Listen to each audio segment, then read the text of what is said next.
The invitation arrived in a cream-colored envelope, thick and expensive, smelling of designer perfume and old money. Inside, embossed letters announced the Whitaker family reunion at the estate in Greenwich, Connecticut. For years, I had thrown these invitations away without a second thought. But this time, I slipped it into my purse and smiled. You see, my family had spent decades treating me like a failure. The poor cousin who rented apartments while they owned mansions, the divorced woman without a real career, the one they whispered about at Thanksgiving dinners and pitied at weddings. They had no idea what I had been building in silence. And this year, I was finally ready to show them the truth. The Whitaker family had always been what people in Connecticut called old money, though the reality was more complicated.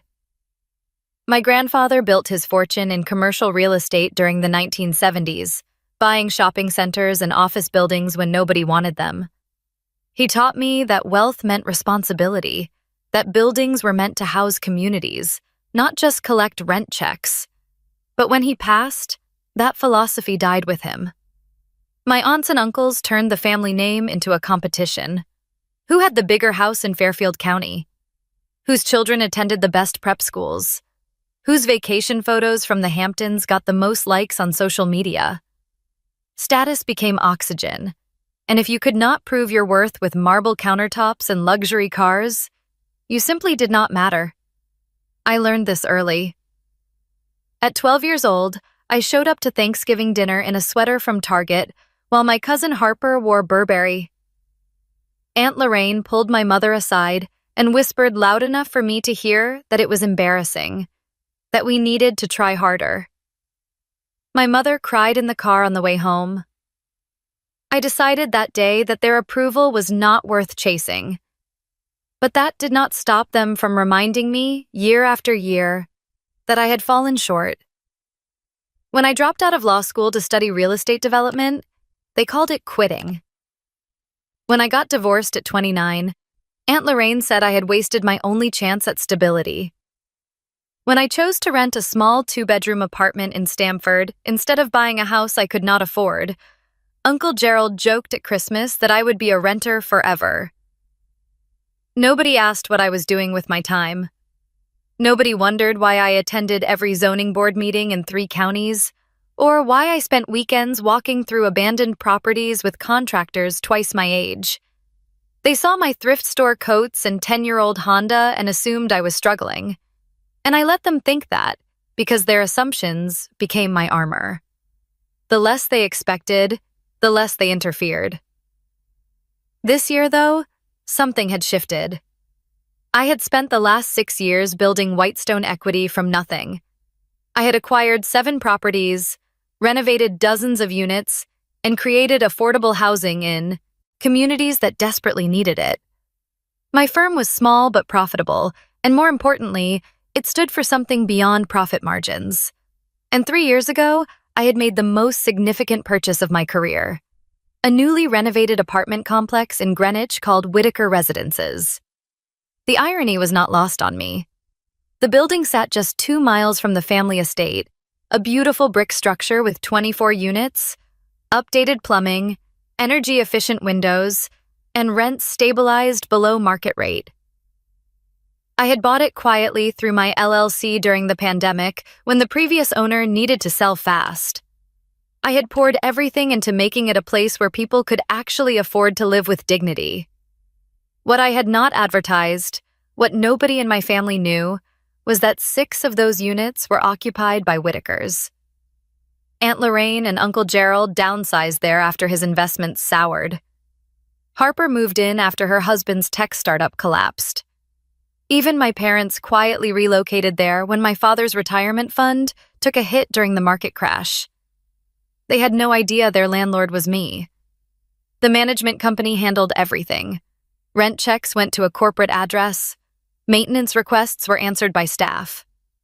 I had kept my distance intentionally, not out of spite, but because I knew the moment they discovered the truth, everything would change. Now, standing in my office with that cream-colored invitation in my hand, I realized I was ready for that change. Not because I wanted revenge, but because I was finally unafraid. After years of being invisible, I was ready to be seen. Not as the failure they imagined, but as the woman I had become. And so, I decided to attend the reunion. I arrived 30 minutes late on purpose. Late enough that the champagne was flowing and inhibitions were lowered, but early enough to make an entrance. The Whitaker estate looked exactly as I remembered. Sprawling green lawns, white columns, gravel driveway lined with luxury vehicles. A Tesla, 2 Mercedes, a Porsche Cayenne, and Uncle Gerald's ridiculous Range Rover that he claimed was for off-roading but had never seen dirt. I parked my modest hybrid sedan down the road and walked the rest of the way. My navy dress was simple, bought on sale at Nordstrom Rack. My sandals were from Target. My hair was pulled into a low bun. I looked exactly like what they expected, the poor relation who could not afford better. The party was set up on the back lawn under white canopies strung with lights. Everyone looked sun-kissed and polished, dressed in what the invitation had called summer formal. Linen blazers, floral sundresses, expensive sunglasses perched on perfectly highlighted hair. They stood in clusters, laughing too loudly, wine glasses catching the afternoon sun. Aunt Lorraine spotted me first. Her eyes widened with surprise before she quickly composed herself into a smile that did not reach her eyes. "Kira! Oh my goodness, we were not sure you would make it. Did you have to get time off from work?" She said the word work like it was something quaint and slightly embarrassing. "I managed to fit it in," I replied evenly. "Still doing that consulting thing?" she asked, waving her hand vaguely, diamonds glittering on her wrist. "Still at it," I confirmed. I did not mention Whitestone equity. Not yet. Uncle Gerald raised his glass as I walked past. "Look who finally decided to join the family. We thought maybe you were allergic to us, Kira." "Just wanted to make sure I was really missed," I said lightly. The judgment was everywhere, subtle but unmistakable. Eyes scanning my outfit from head to toe, whispered comments behind cupped hands, the same dance we had done for decades. I was the charity case, the cautionary tale, the example of what happened when you did not marry well or follow the family blueprint. We sat down for lunch at long picnic tables draped in white linens. Servers brought out grilled salmon, arugula salads, and bottles of Sauvignon Blanc that probably cost more than my monthly grocery budget used to. The conversation flowed easily around me. Stories about vacation homes and private school applications and stock portfolios. Then Harper leaned in.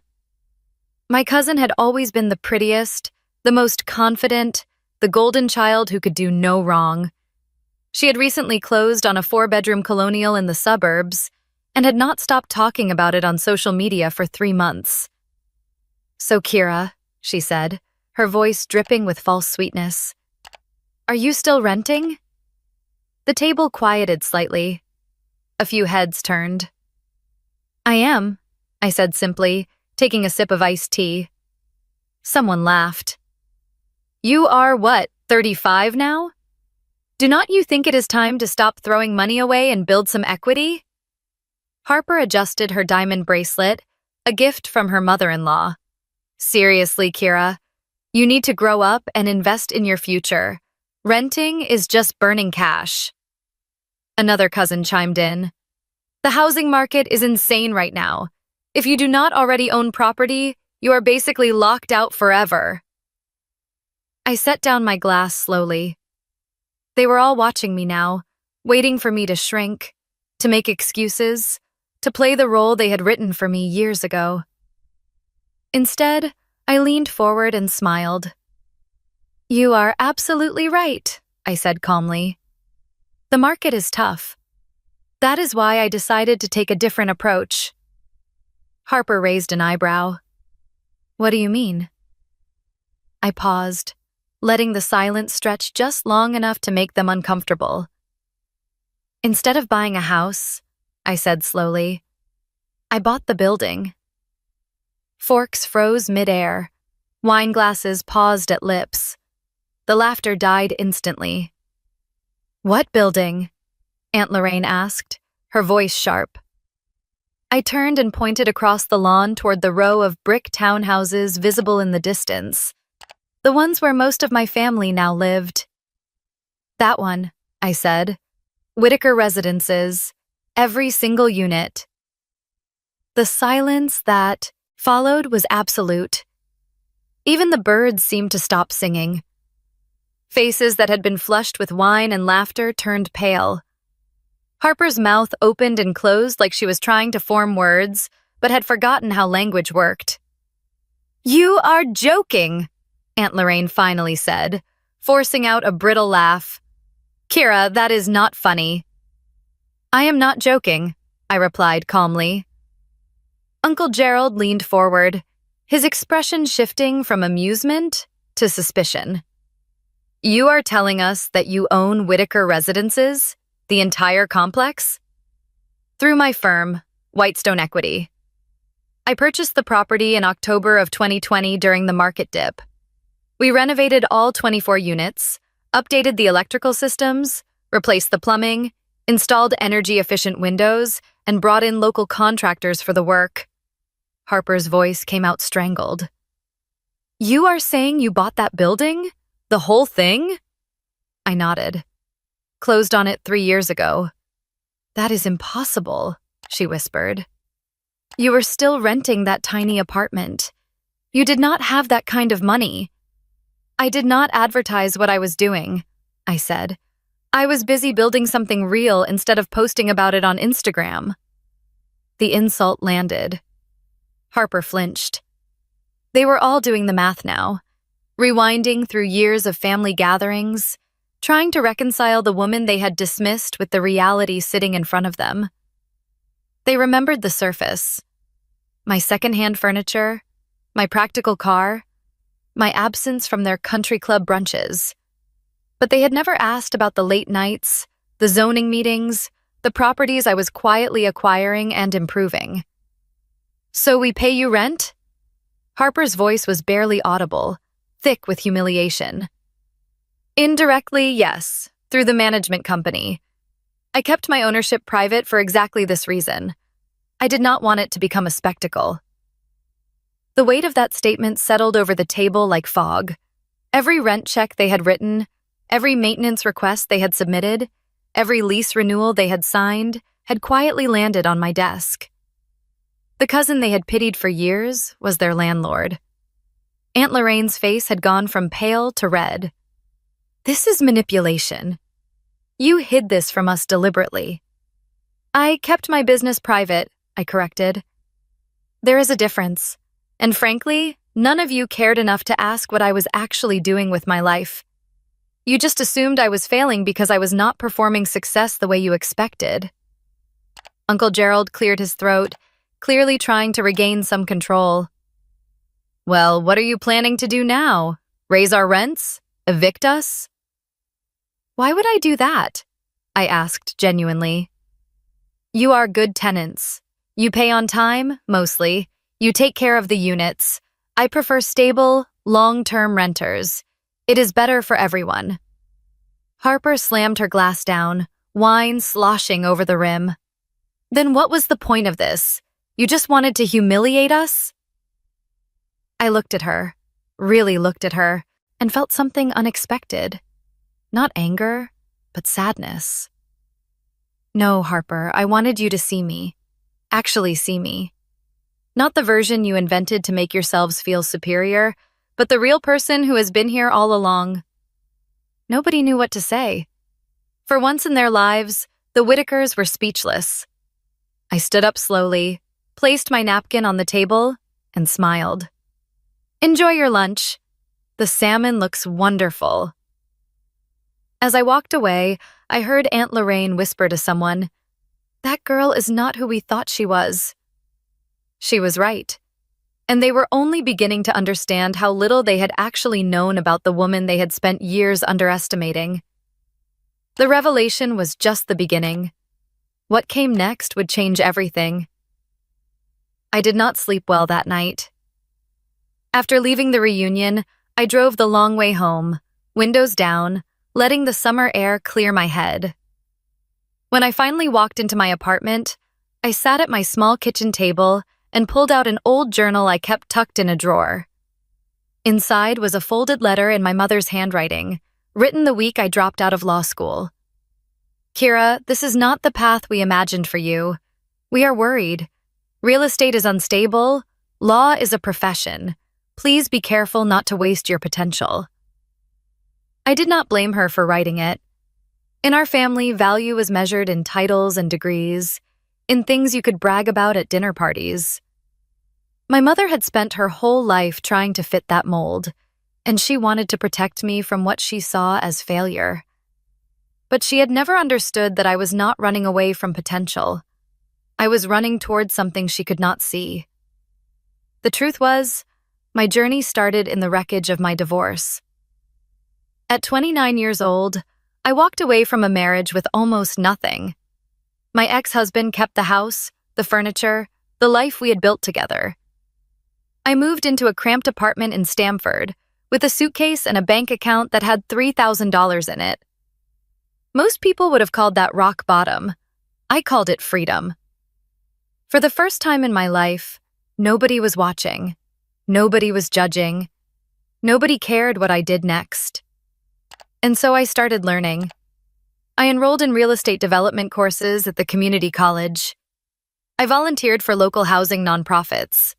I showed up at zoning board meetings and sat in the back row, taking notes while developers argued over variances and density bonuses. I shadowed property managers and asked 1,000 questions. I read every book I could find on investment strategy, tenant law, and construction management. By the time I was 31, I had saved enough for a down payment on my first property, a rundown duplex in Bridgeport that nobody else wanted. The roof leaked. The pipes were ancient. The previous owner had left it abandoned for 2 years. But I saw potential. I lived in one half and rented out the other. I learned how to fix drywall, replace faucets, and negotiate with contractors who thought they could overcharge a woman who did not know better. I made mistakes. I overpaid for materials. I trusted the wrong people. But I learned fast, and I reinvested every single dollar of profit. For 6 years, I did not take a vacation. I did not eat at restaurants unless someone else was paying. I drove my Honda until the odometer hit 200,000 miles. While my cousins posted photos from Tuscany and Napa Valley, I was walking construction sites in steel-toed boots, reviewing budgets in coffee shops, and attending city council meetings until midnight. They had no idea. And I never told them, because the moment I started doing something unexpected, it would have become a target. They would have found ways to diminish it, to turn my success into a punchline. So, I built in silence. By 33, I had flipped 3 properties and owned 2 small apartment buildings. By 35, I had established Whitestone Equity as a legitimate firm with a reputation for ethical development and community-focused housing. And then the pandemic hit. While the world panicked, I saw an opportunity. Property values dropped, sellers were desperate, and Whitaker residences came on the market at a price I could finally afford. When I saw the address, my stomach turned. I ran a tenant background check and discovered that my aunt, my uncle, my cousin, even my parents were living there. They had all downsized quietly, too proud to tell anyone in the family that they were struggling. I could have walked away. But instead, I bought the building. Not to trap them or control them, but to protect them. Rent increases in that area were pushing longtime residents out. I did not want that to happen to my family, even if they had spent years making me feel small. I stabilized the rents. I extended lease renewals. I quietly absorbed repair costs that I could have passed on to tenants, and I never said a word. Until now. Until I was finally strong enough to let them see what I had built. Not for their approval, but for my own peace. 3 days after the reunion, my property manager called. Her voice was hesitant, apologetic. Kira, we have a situation with Unit 3. Aunt Lorraine's rent check bounced again. That is the third time in 6 months. She is 2 months behind now. I closed my eyes and leaned back in my office chair. Of course she was. Aunt Lorraine, who had spent decades flaunting her wealth and judging everyone else's financial choices, was quietly drowning. Has she said anything? I asked. She is embarrassed. She has been avoiding our calls. I thought about all the times she had made comments about my clothes, my car, my choices. I thought about the way she whispered to my mother at Thanksgiving that I was wasting my life. I could have used this moment to prove a point, to let her feel the weight of her own judgment. Instead, I said, cover her rent for the next 6 months. Call it a temporary hardship assistance program. Do not mention my name. Just tell her she qualified based on her tenure and payment history. There was silence on the other end of the line. Are you sure? My manager asked. I am not here to punish people, I said quietly. I am here to keep them housed. That same week, Harper reached out. She sent a short email with the subject line, "Can we talk?" I almost ignored it. But curiosity got the better of me. I sent her a video call link. She showed up on screen with no makeup, hair pulled back, looking more vulnerable than I had ever seen her. I owe you an apology, she said before I could even say hello. I was not expecting one, I replied honestly. Well, you deserve it. I looked you up. Whitestone Equity, your projects, the work you have done. I had no idea, Kira, and I am sorry for treating you like you did not matter. Her voice cracked on the last word. Thank you for saying that, I said. She hesitated, then asked, do you think people like me can change? I considered the question carefully. That depends. Are you willing to unlearn everything that made you feel superior? She nodded slowly. I think I already started. A few days later, she showed up at my office with a notebook and a coffee. I want to learn what you do, she said. How you do it. Not so I can compete with you, but because I want to build something that actually matters. I handed her a stack of tenant feedback reports from our properties. Read these, I said. Every single comment. Understand who you are serving. Not just their complaints, but their lives. She looked surprised. No spreadsheets? Not yet. First, you learn to care. Then you learn the numbers. By the end of the week, Harper was different. Still sharp, still confident, but softer somehow. She asked real questions about zoning laws, rent control, sustainable development. She read about community land trusts and affordable housing models. One afternoon, she looked up from the city planning map on my wall. When you told us you owned the building, I thought you just wanted to rub it in our faces, she admitted. And now? I asked. Now I see that you have been protecting us this whole time, even when we did not deserve it. I did not respond. Some truths do not need confirmation. They just need space to land. 2 weeks later, I received an invitation to speak at a city development forum on ethical urban growth. They wanted someone to discuss female-led firms investing in inclusive housing. For the first time, my name would not be hidden behind an LLC. It would be front and center. I almost declined. Years of moving in silence had made visibility feel dangerous. But another part of me, the part that used to sit at the kids' table while my cousins laughed, was ready. The day of the forum, I wore a navy dress and my favorite scuffed flats. Not because I could not afford better, but because I did not need to prove anything anymore. I spoke for 15 minutes about building communities, not just collecting rent. About protecting tenants instead of maximizing profit. About legacy versus wealth. The applause was warm and genuine. Afterward, someone from the mayor's office approached me. "We would like to work with you," he said. "The city needs more developers who actually care about people." When I got home that evening, there was a letter waiting on my doorstep. Handwritten. My mother's looping script. "Kira, I watched the recording of your talk tonight. I cried halfway through. I realize now I did not just underestimate you. I did not see you. Not really. I was too focused on who I thought you should be to appreciate who you were becoming. Your father and I are so proud. We always should have been. Love, Mom." I read it twice, then folded it carefully and placed it in the box where I kept my old blueprints and notebooks. The following weekend, we held our first tenant appreciation event at the community garden near Whitaker residences. Fairy lights, music, food, laughter. Harper helped organize it. My parents came, bringing homemade brownies. Even Aunt Lorraine showed up. As I stood on a small platform under the canopy of lights, I looked out at the crowd. Families, neighbors, people who trusted me with their homes.